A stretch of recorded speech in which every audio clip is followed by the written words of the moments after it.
A long time ago, in the kingdom of Aceh, many years ago, the sea was both a friend and a battlefield.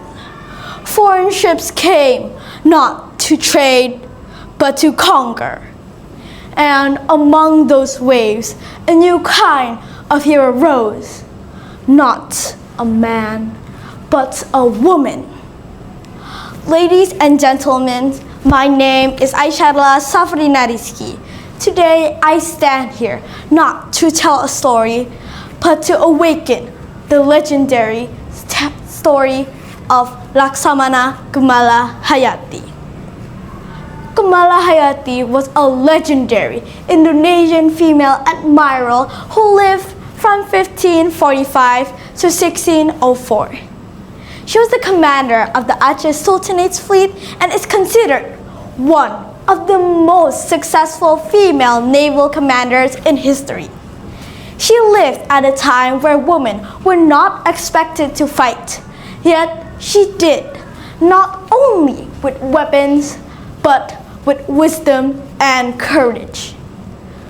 One day, her mother said, "Kumala, you're 15 now. It's time for you to marry." But Kumala Hayati responded, "Mother, I do respect your wish, but my heart belongs to the sea. I want to protect my homeland." She learned about the Navy from her father, Admiral Mahmud Shah, and studied in a pesantren, an Islamic boarding school.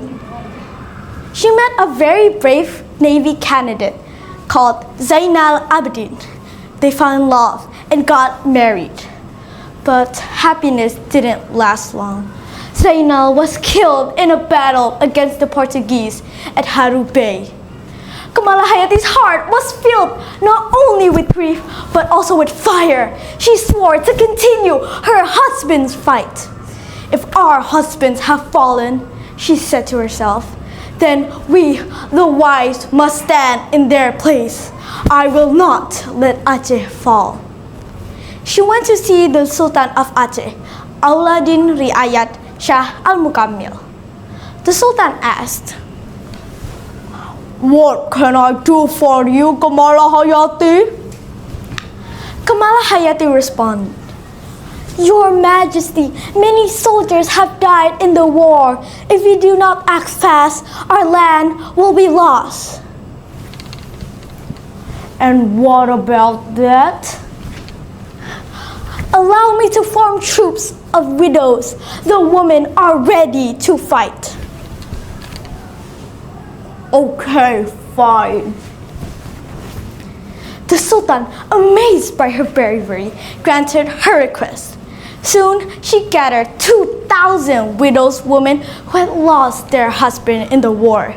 They trained together day and night and called themselves Inong Bale, the widowed warriors. "Raise the sails! The wind is on our side! For our land! For our homeland! For our honor! For Aceh!" She commanded as the waves roared beneath the ships. In 1599, the Dutch arrived under Cornelis de Houtman and his brother Frederick. They came to trade, or so they claimed, but soon insulted the Sultan and broke the peace. War was inevitable. Commander! The Dutch ships are approaching!" "Let them come," she responded calmly. "The sea belongs to us." And so the battle began. Cannon fired thunder across the ocean. Kumala Hayati led her army with courage and strategy. She defeated the Dutch, killed Cornelis de Houtman, and captured his brother. Her victory echoed across the sea. Later, she was appointed as the commander of the Navy and Palace Guard, the first woman in history to hold such power. But her journey ended on the battlefield, fighting the Portuguese fleet. She died as she lived, with honor and bravery. War is not glory, she once said peacefully. Peace, peace is the victory we all seek. That is the end of Kamala Hayati's story. Thank you for listening. Wassalamualaikum warahmatullahi wabarakatuh.